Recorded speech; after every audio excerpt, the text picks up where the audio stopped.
High cuties, welcome back to my mini vlog. आयो सबजना सन्चै हुनुहुन्छ होला, म पनि सन्चै छु। अनि मेरो बिहानको सुरुवात चाहिँ तातो पानी खाएर जान्छ। अनि तातो पानी नखाइकन चाहिँ के बिराइ चाहिँ हुन्छ। अनि म एकछिन पढ्छु, आज पनि मेरो इक्जाम छ। सो अनि एकदम बेर भएको कारणले म छिटो खान्छु तातो भात। अनि मुख पोली एकदम मिठो बनाइदिए मेरो बहिनीले। अनि त्यसपछि म लागे इक्जामतर्फ सेन्टरतिर।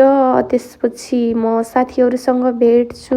अनि साथीहरू चाहिँ कुरा गर्दै बस्छौँ घाममा। यता त घाम लागिरहेछ। हेलो गाइस, यहाँ छ हाम्रो साथीहरू। हेलो पूजा, हेलो हाम्रो साथी कोइली, हेलो ईसा, हेलो एलिना, हाई तारा।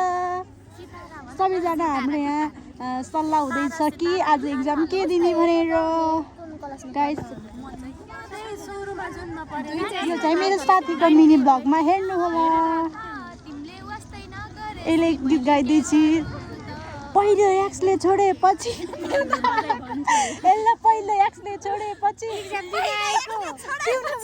पिउन थालेको न। पहिलो एक्सले छोडेपछि मुखी आएको कता हो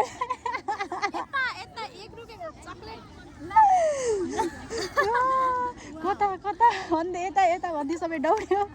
यता बहुमुख कलेजतिर गाइस सबैजना।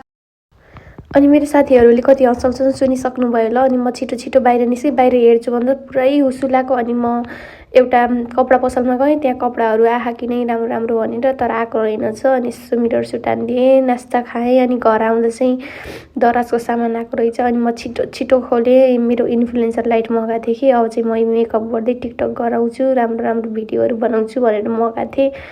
अनि अफकोर्स गर्ल्सहरूलाई एकदम राम्रो लाइट अनि मेकअप चाहिन्छ। सो एउटा चाहिँ मलाई चाहिएकै थियो। अनि सो त्यही कारण मगाएँ। एकदम राम्रो थियो क्वालिटीहरू पनि।